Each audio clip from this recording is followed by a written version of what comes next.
Hey there, let me just adjust this for you. Good morning, it is Catherine.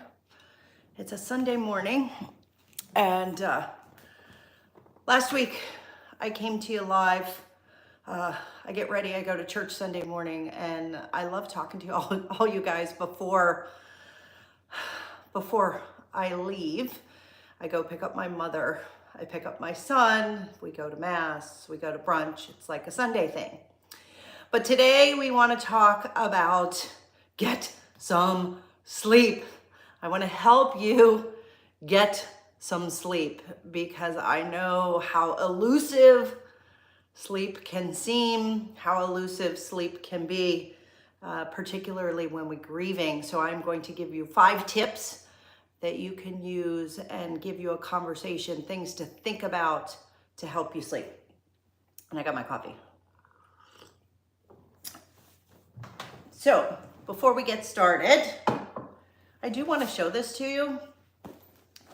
This is a pillow that my sister made. I don't know if you can see it. It's like a mosaic. It's like a mosaic with fabric.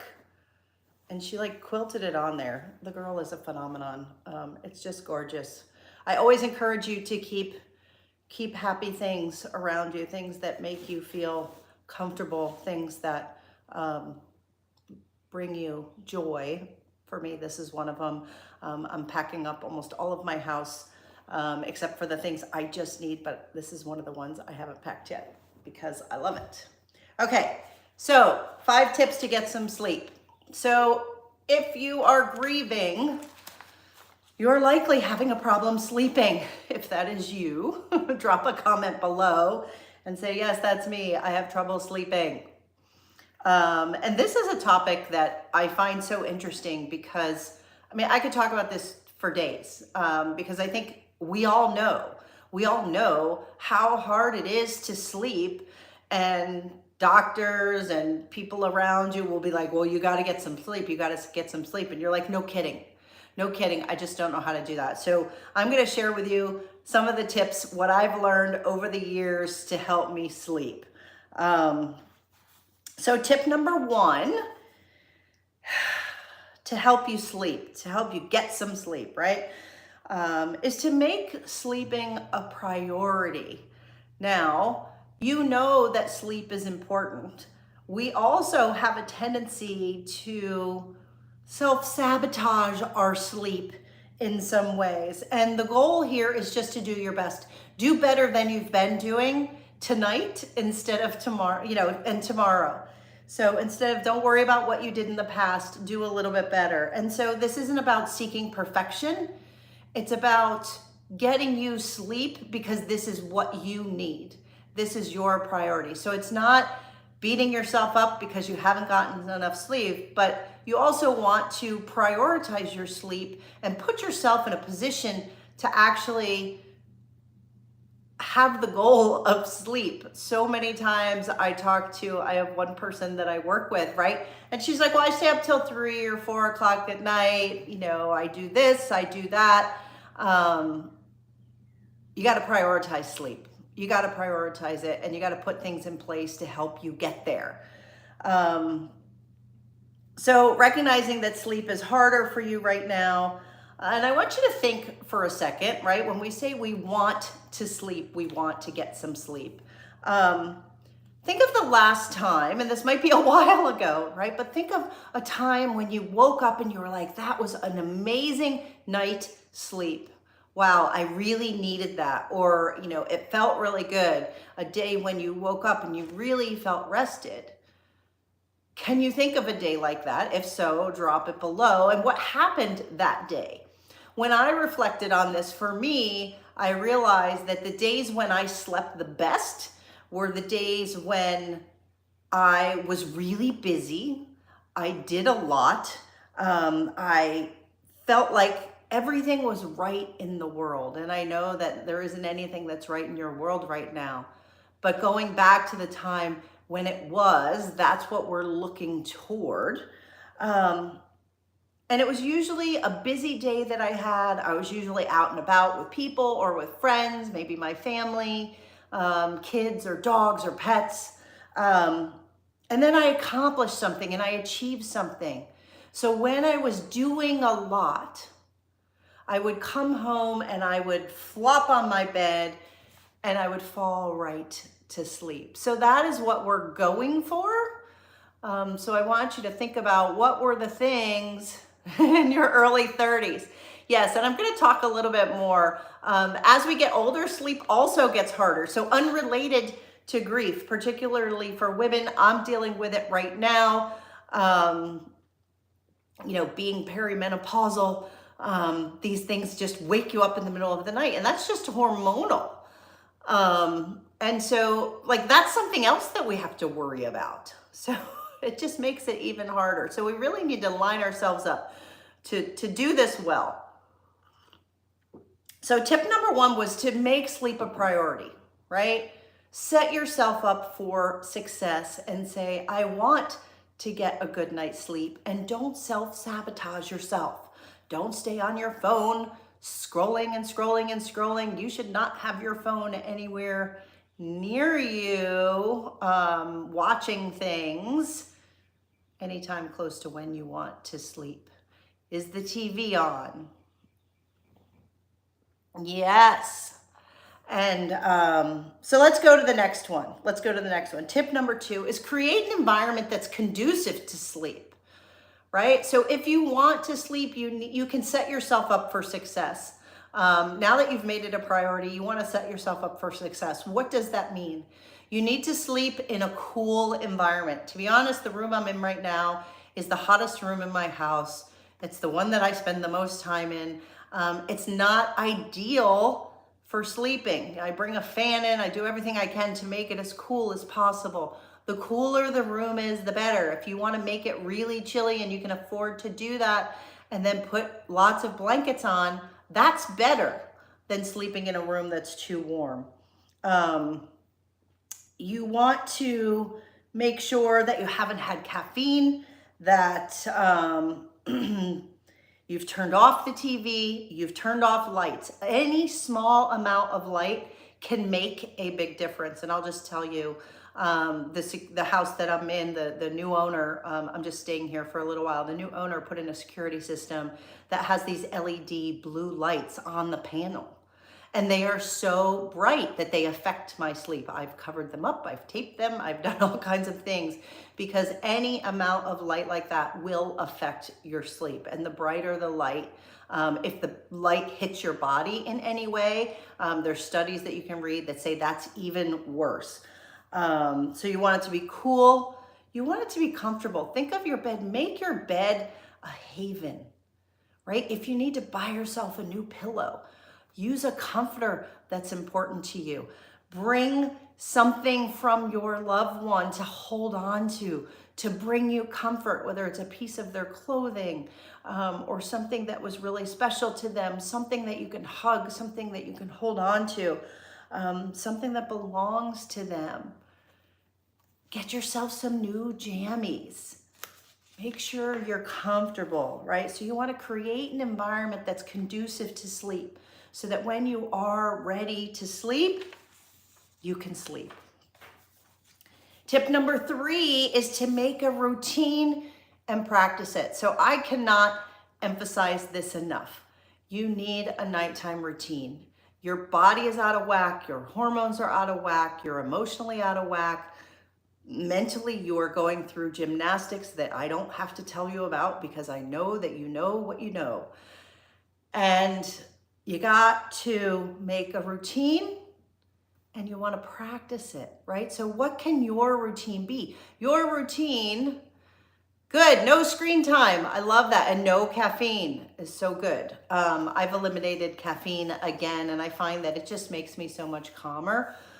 Different people respond to caffeine differently, but caffeine has a half-life of like 8 to 12 hours, right? So beyond your morning cup of coffee, if you want to go to bed anytime, if you drink a coffee at noon, at 2, 3, 4, the later in the day that you drink it, the worse it's going to be for you.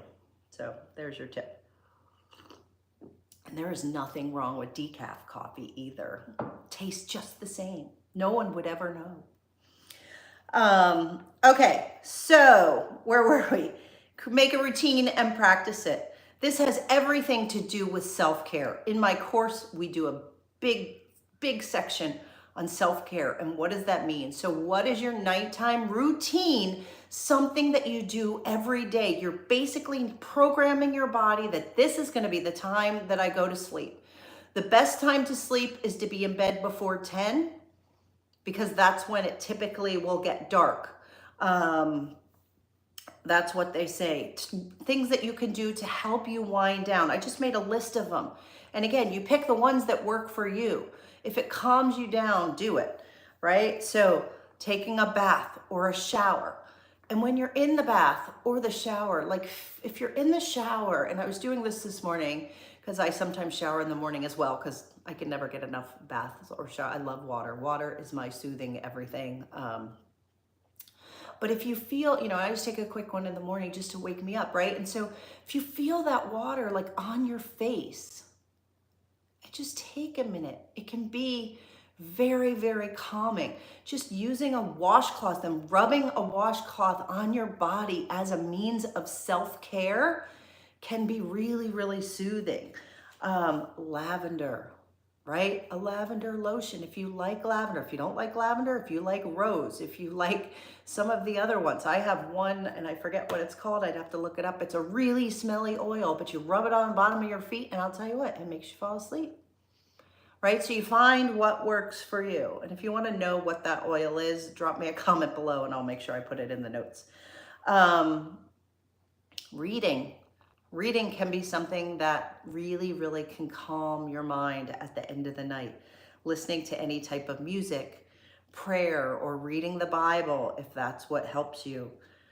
Journaling. You can journal in the evening, you can journal in the morning. If you have my journal, it includes gratitude, right? Gratitude at the evening is something that will really help you.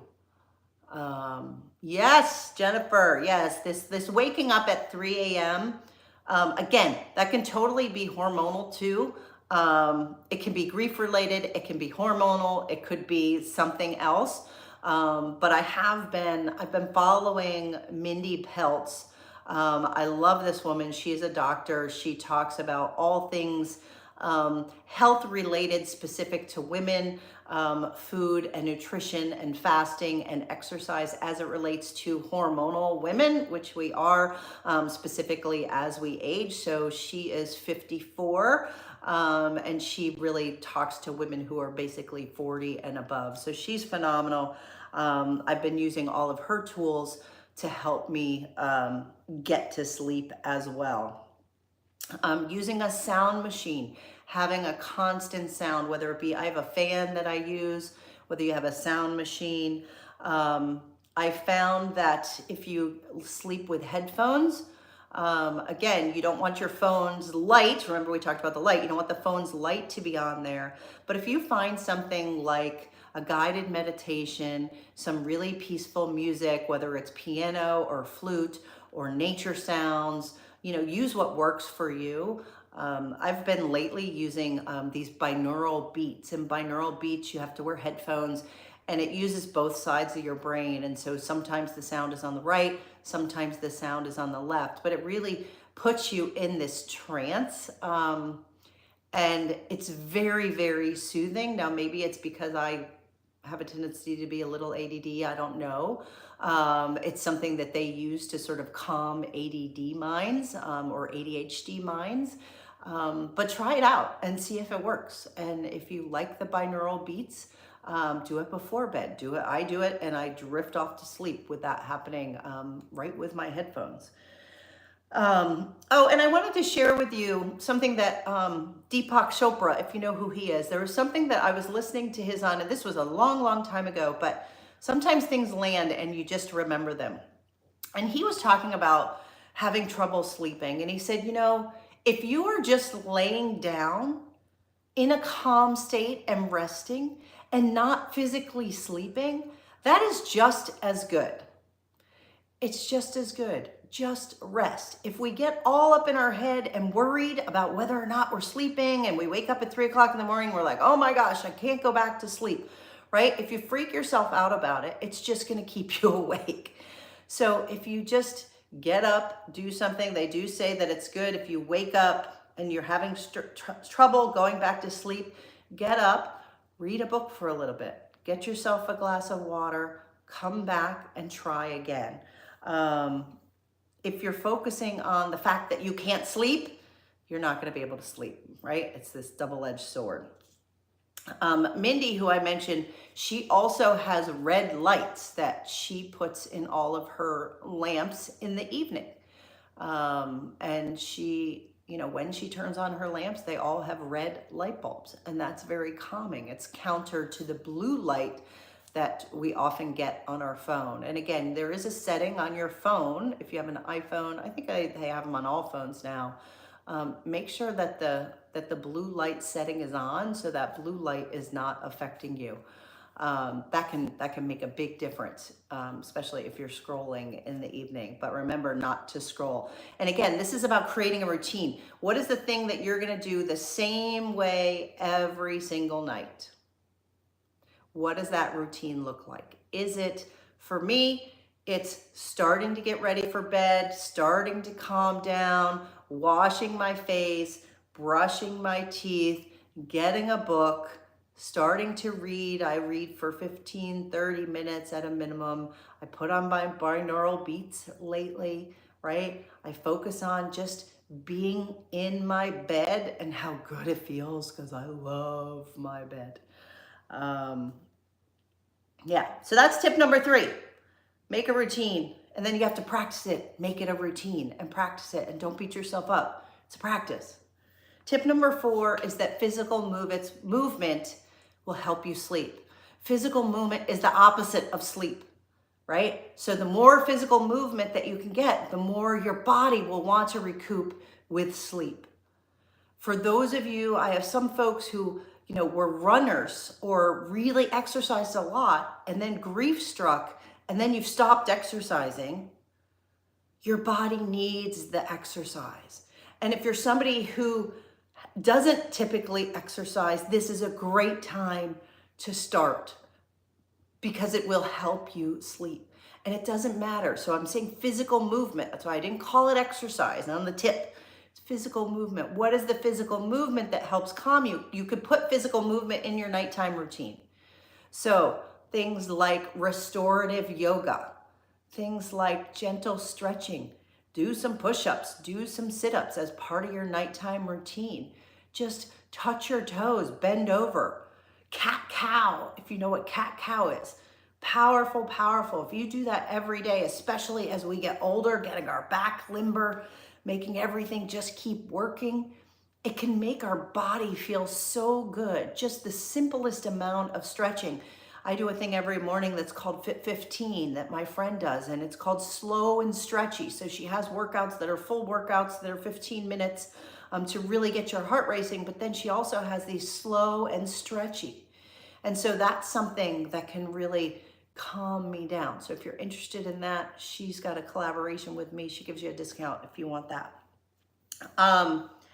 Yes, so physical movement of any time. If you are physically tired, it will help you sleep, because what's going on right now is you are mentally tired. You are mentally and emotionally drained, because this is what grief does to us. There's so much that's going on as our mind processes our grief. So do something physical, no matter what it is. Just do more than you did yesterday, and tonight you will sleep better.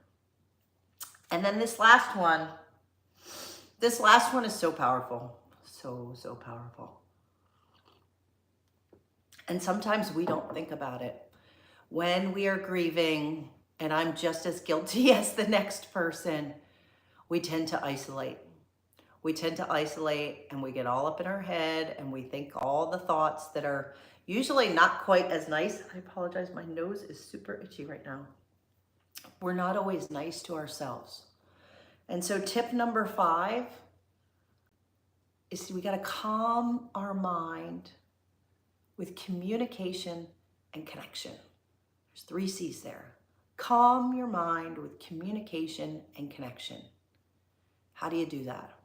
You have to get your grief out. One of our top mantras here at Grief Inspired is get your grief out. It's so easy to isolate ourselves and say all these terrible things to ourselves and get all up in our head. We all do it. The way to combat that is to get with people who understand what you're going through, who will validate you, make you seen, make you heard, understand what you're going through. And as you talk it out, it will help calm your mind. It will help you process your grief. It will help you sleep. So if you're wondering how to do that and you don't know, well, start by commenting here on these videos, because other people will comment back to you. That is a way to create some conversation. If you want more conversation, I want to invite you to go over to my Facebook group. This is an amazing place where you can connect with people. Find someone that can be your connection buddy. Find someone who has a loss that's similar to yours, that has life experience that's similar to yours. If you've lost a spouse, find someone else who has lost a husband or a wife. If you've lost a child, find someone else who has lost a child, so that you guys can be communication buddies, so that you can talk to each other. Maybe have texting throughout the day or touch points throughout the day and say, hey, before we go to bed, you can make this part of your nighttime routine. Before we go to bed, let's have a quick 5-minute call at 8 o'clock. Before we, as the beginning part of our wind down routine. Getting with people, communicating what's going on with you, sharing what's going on with you helps us, because other people can give us perspective. They can give us advice. They can tell us that it's not really as bad as sometimes we make it, right? Especially when we talk about things like feeling guilty. This wonderful woman mentioned that she had a 13-year-old son who just passed away, and my heart goes out to her, right? Because I think of my 11-year-old and losing him, right? Life changing. But what she's spending her time doing is being all up in her head about how she should have been a better mom. And my heart breaks for her, because it's so easy to go there. It's so easy to beat ourselves up, and that's what we do. That's why you follow me, is because you know it's what I do. It's why my videos resonate with you. We beat ourselves up. So sometimes it's good to have somebody on the other end of the phone or the other end of a Zoom call who can say, look, the fact that you're guilty, the fact that you feel guilty, the fact that you want to be a better mom makes you a better mom. It means you are an amazing mom. Because people who aren't amazing moms don't care that they're not amazing moms. And so, communication.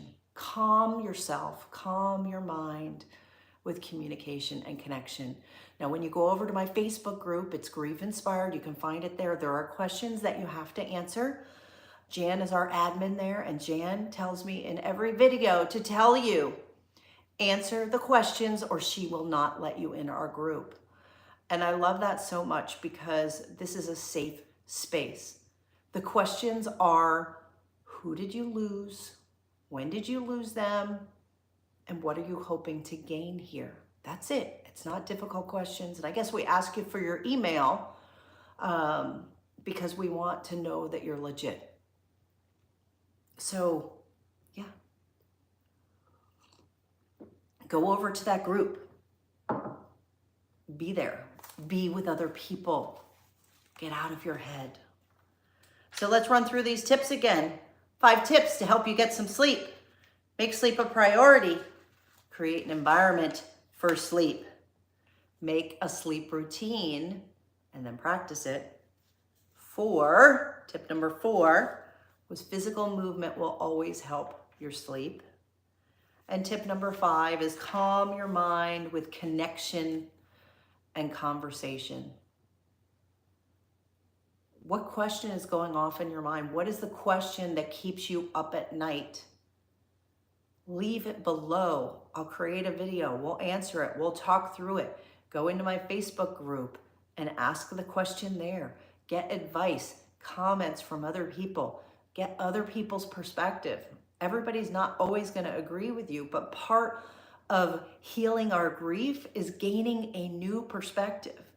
And our minds are so powerful that your perspective can shift just a little bit, and some of the weight that you feel from your grief will lift. It really is miraculous when we can start to control what we think about. And it is a lifelong practice for me. And it may be for you too. But finding the peace and the calm that we want so that we can get a good night's sleep, so that we can make it through the day. It's everything. Sleep is everything. Let your body heal. Heal your grief. Rest. Recuperate. And just remember that you're not alone. We can do this together. Grief is about learning how to keep on living. And you're the one who's still here. You're the one who's still here. You need to get some sleep. You need to feel good. You can do this. You deserve it. You are worthy. You deserve to be happy. Yeah. Come and talk to us. You can email me at griefeinspired@gmail.com. I'm starting to enroll in people for the next course. The next course starts in October. If you're still here and you're still watching, I want you to be in that course, because that tells me that you are committed to your own healing and that you want things to be different for you.